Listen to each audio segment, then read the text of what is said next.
hvala za tako prijazen pozdrav. Moram reči, da mi je bilo zares v veselje sodelovati danes na tem letnem posvetu z več razlogov. Eden je zagotovo ta, da vsakič, ko dobim tako povabilo, človek v mislih naredi neko refleksijo o področju, o odnosu do tega področja, o dejavnosti, ki je bila v tem času narejena in podobno. Ko sem se spraševala, kaj je pravzaprav tisto, kar posebej definira področje izobraževanja odraslih, sem si rekla, kako je to mogoče, da je to področje, ki ga vsi zelo podpiramo, Evropska komisija, vsi politični organi in tako naprej, hkrati se pa sooča s tolikimi težavami, včasih celo s problemom identitete. Kaj je tisto, kar zares definira to področje? Na misel mi je prišla, saj veste, znan roman Iskanje izgubljenega smisla in se mi je na misel prišlo tole, a je pravzaprav to področje ravno zaradi številnih sprememb, ki se v družbi dogajajo, nenehno v iskanju svoje definicije, prostora, nenehnem iskanju dokazovanja, kako potrebno je, ob tem, da mi seveda vsi ugotavljamo, kako zelo je potrebno, podpisujemo razne deklaracije, komisije in ugotavljajo, da je to področje, brez katerega v prihodnosti ne moremo in tako naprej. Že ko sem se prvič soočala s tem področjem, me je vedno begal problem izobraževanja odraslih, vseživljenjsko učenje, kaj zdaj, od zibelke do groba, kdo komu kaj in tako naprej. Skratka, problem identitete in zdelo se mi je, da morda prepogosto to področje zares vežemo kot nekaj, kar je v bistvu kurativa, kar popravlja nekaj, kar formalni sistem ni dobro opravil. Pogosto mu dajemo nalogo, da je tisti, ki mora nekaj dopolniti, česar prej ni bilo, da gre za neko popravljanje težav v resnici, za nekaj, kar nekdo v preteklosti ni morda dosegel, pa bi moral, pa si želimo, da bi. Prepričana sem, da je to področje mnogo več od tega in to bom poskušala dokazati in povedati, kje vidim, da so stebri tega področja v družbi prihodnosti. Iskreno in trdno verjamem, da je to področje, ki ga bo treba v družbi prihodnosti še posebej temeljito podpreti. In zato bom govorila nekaj tudi o tem, kako na ministrstvu pravzaprav mislimo, da ga je treba podpreti. Eno od vprašanj, ki se nam je zgodilo v tem času, je zagotovo vprašanje tudi, čemu je zares to področje namenjeno. Saj veste, večkrat smo se pogovarjali, a je ekonomicistična ali humanistična dimenzija tista, ki to področje opredeljuje.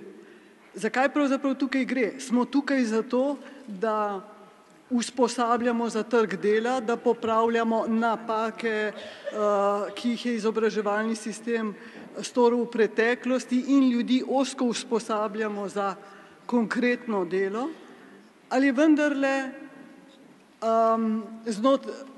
ob tej neoliberalistični logiki, ki je zaznamovala tudi to področje, ki je zaznamovala tudi različne dokumente, tudi na ravni Evropske unije, a je vendarle še prostora za za okrepitev humanističnega vidika. Sama sem, ne nazadnje tudi zato, ker je to del moje edukacije, absolutno zavezana humanistični dimenziji. Mislim, da je ta podcenjena in mislim, da v družbi prihodnosti absolutno ena od pomembnih dimenzij, ki jih bo treba še posebej podpreti. Bom kasneje poskušala razložiti, zakaj. To področje je ob vsem poudarjanju pomembnosti hkrati deležno tudi številnih kritik. Na primer, ali je to področje, kjer se država začne umikati in enostavno na posameznika prelaga odgovornost za njegovo izobraževalno pot. Če je to res, potem je seveda to neke vrste zarota države, ker zagotovo posameznik v družbi znanja, kjer je znanje tako pomembno, kjer je znanje pozicijska dobrina, ne more sam prevzeti vse odgovornosti za svojo izobraževalno pot. Še posebej ne tisti, ki je na družbenem robu in je socialno deprivilegiran. Vi dobro veste, da je izobraževalna pot danes tako različna, da imamo tako diverzificirana, tako razpršena ponudba, tako različne izobraževalne poti obstajajo, da se tudi tisti, ki naj bi bili specialisti za področje izobraževanja, ne znajdemo povsem. Ne vemo čisto dobro, kako načrtovati kariere, kaj je tisto, kjer lahko, kako oblikovati svojo izobrazbeno pot, zato da bom lahko konkurenčen na trgu dela, da se moderno izrazim, ali pa da bom, ne vem, svojo osebnost zgradil oziroma prispeval k tej humanistični dimenziji izobraževanja. Se pravi, tisto, kar bi rada posebej naglasila, je, da je področje, tudi v teoriji, to ste gotovo že večkrat zasledili, področje vseživljenjskega učenja, tudi eno od tistih področij, kjer raziskovalci opozarjajo, da se država najlažje umakne, da so pa posledice tega umika lahko zelo odločilne, ključne za posameznika, ker prispevajo seveda k potenciranju družbene neenakosti. Krivda, kot sem že rekla, se pripiše posamezniku in tako naprej.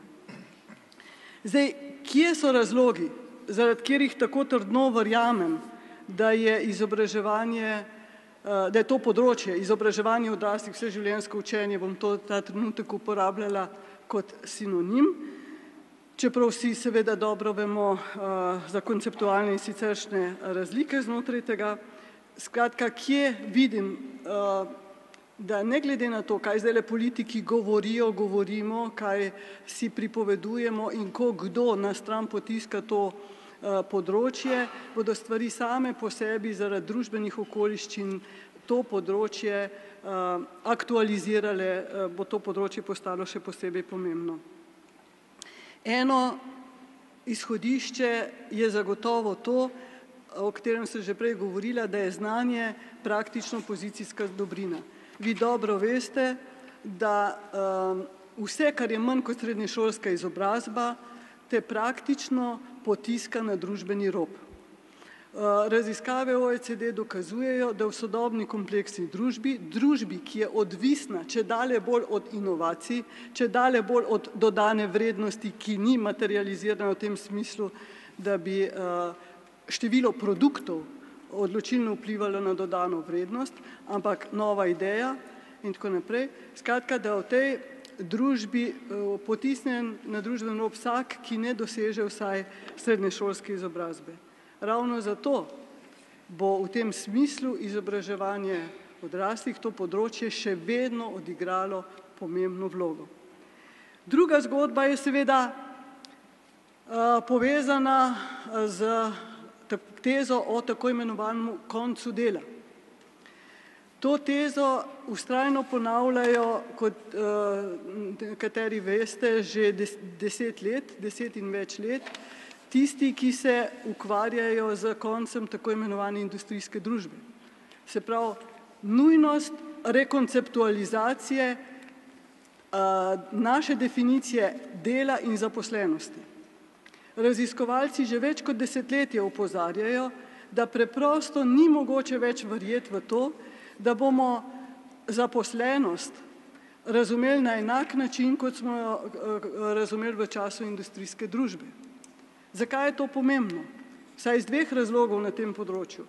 Prvo je ta, da čisto v resnici se družba tako hitro spreminja, da ni mogoče več računati na klasične poklice na ta način, kot smo v času industrijske družbe in dobro oblikovano formalno izobraževanje, ki je zelo dobro vedelo, kakšne so potrebe industrije, trga dela in tako naprej. Se pravi, da je treba na tem področju razumeti stvari mnogo širše.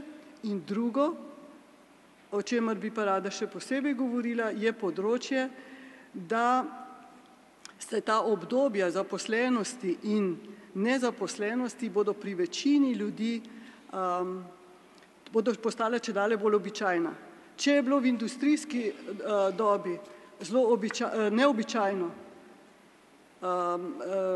brezposelnost, stopnje brezposelnosti in tako, raziskovalci opozarjajo, da bo treba v družbi prihodnosti na tem področju nekaj več narediti. V tem smislu pa ravno področje, o katerem danes govorimo, ima še posebno poslanstvo. Poslanstvo v smislu osmišljevanja sveta. Se pravi, posameznik, ki osmišljuje svoje bivanje s pomočjo izobraževanja, s pomočjo tega, kar to področje lahko še posebej nudi.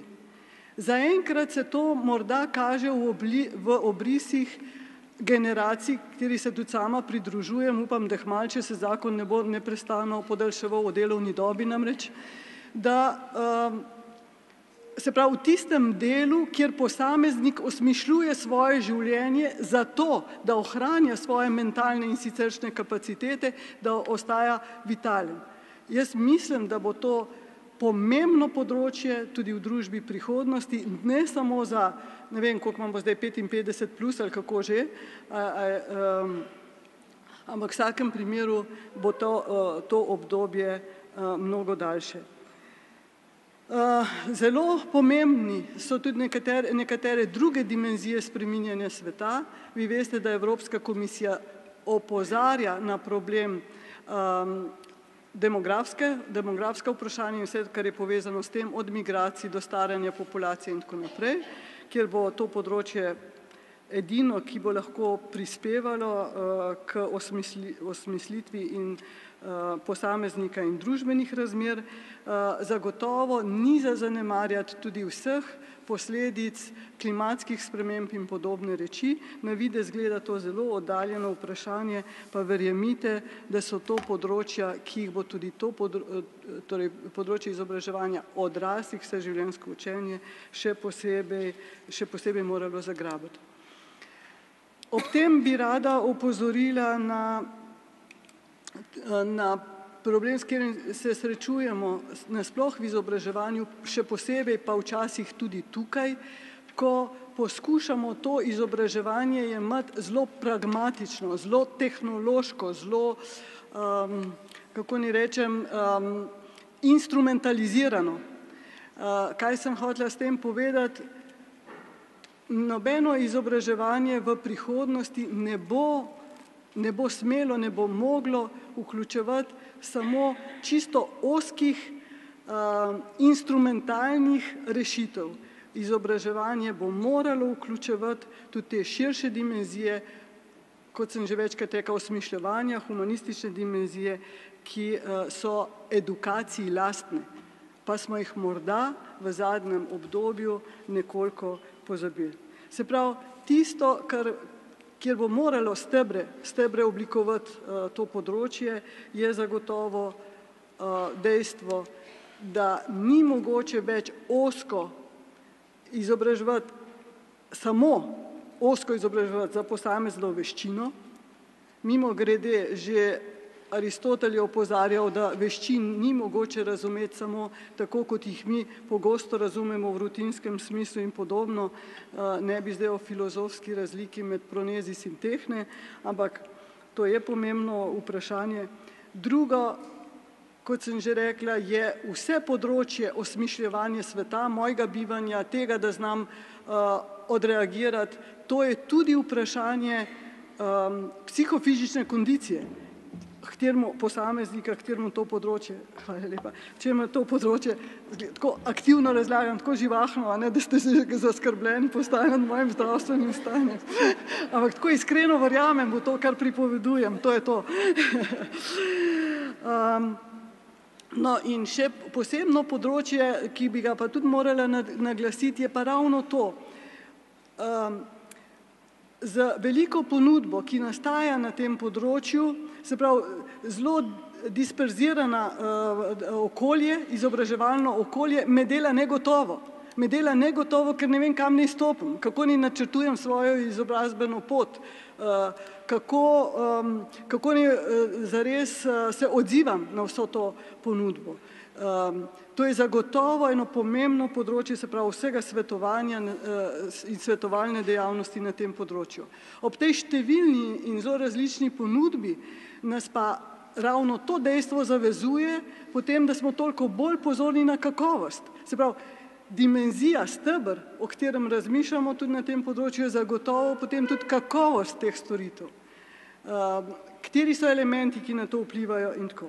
Se pravi, če še enkrat ponovim to svojo ključno misel, kje vidim te stebre, eno je svetovanje za ta izobraževalni potek, drugo je vse, kar je povezano z dvigom izobrazbene ravni, ker je to pozicijska dobrina, ker ključno vpliva na posameznika in ker ravno to lahko potencira družbeno neenakost, smo zavezani k temu, da na tem področju nekaj postorimo.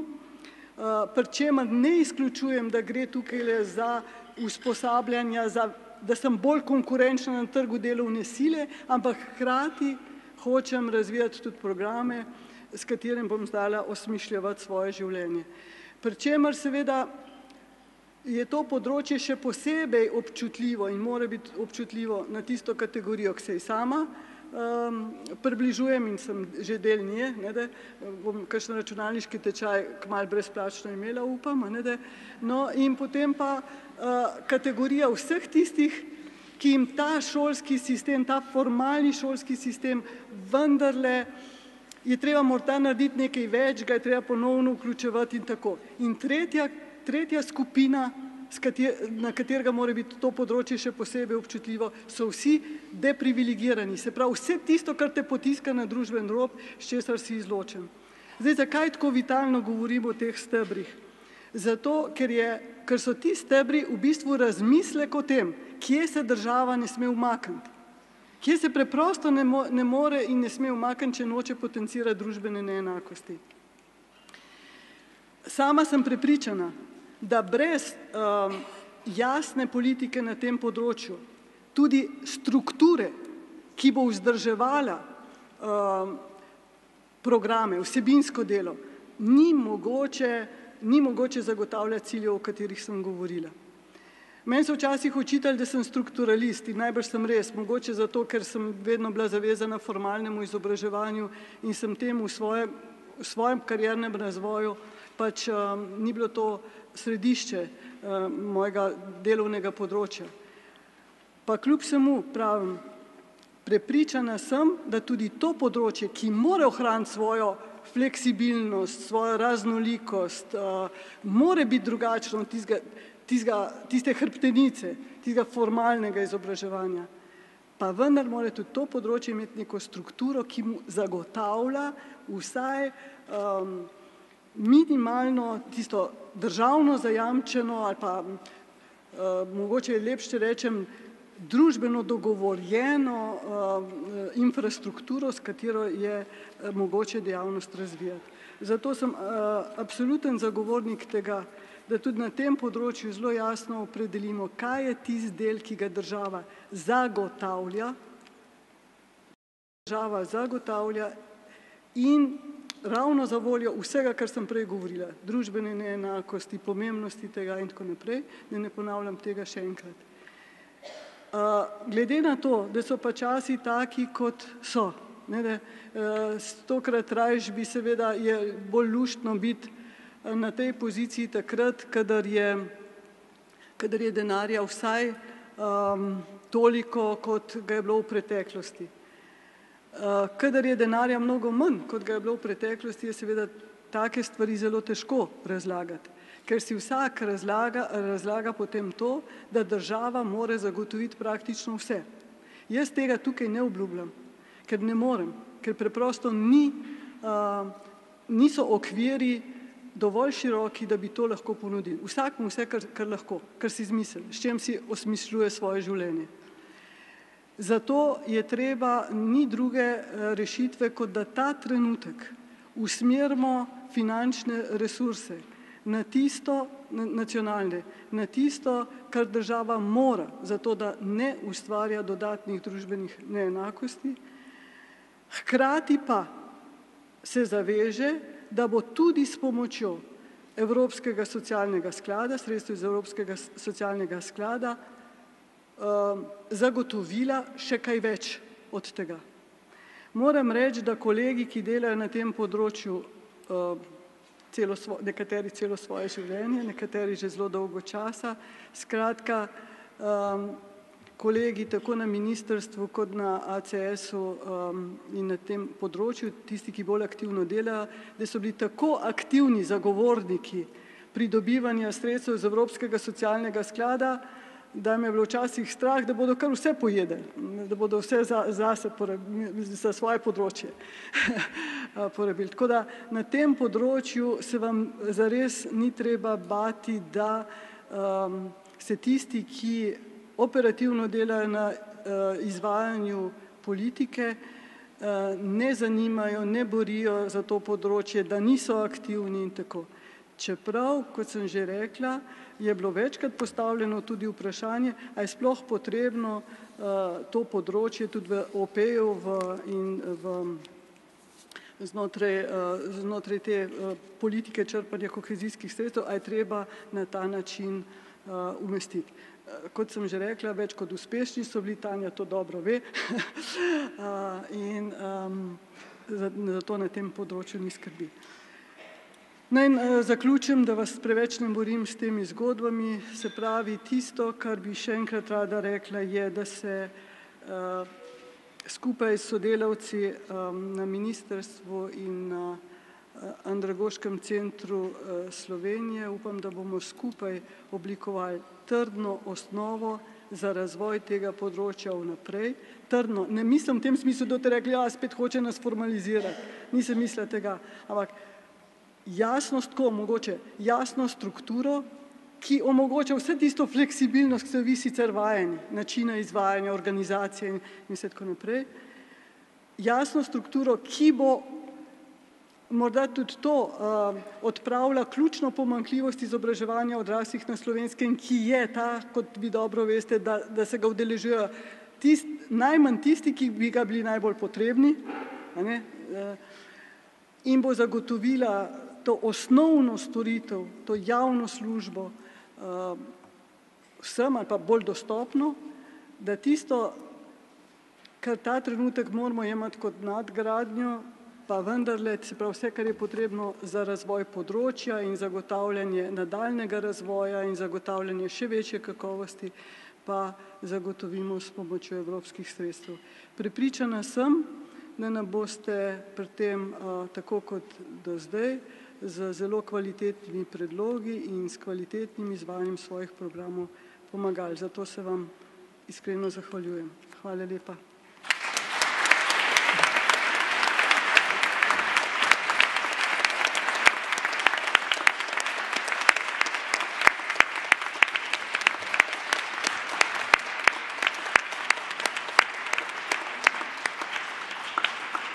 Prisrčna hvala, dr. Barletovi, za ta svež, angažiran, poglobljen nagovor.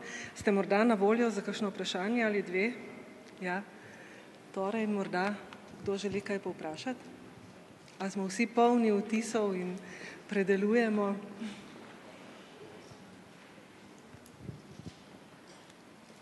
Moram reči, da sem navdušena, da imamo državnega sekretarja, ki pozna področje in ki je sposoben v teh časih gledati strateško naprej in vse tiste, ki se borimo s svojo eksistenco in nas zanima, ali bomo lahko ohranili svojo institucijo ali ne, da pri tem pozabimo, kakšno je naše poslanstvo in zakaj smo tu. Za tiste, ki se želijo učiti in za tiste, za katere želimo, da se več naučijo. In bi mogoče rekla, da ne bi bilo slabo, da bi se kdaj v hiši sedli z svojimi sodelavci in uradniki, ki iz različnih razlogov nimajo časa, ne morejo ali nočejo razmisliti o tem, kam naj pelje področje in kako ravnati, da bi tudi njim kdaj kaj takega povedala. Hvala.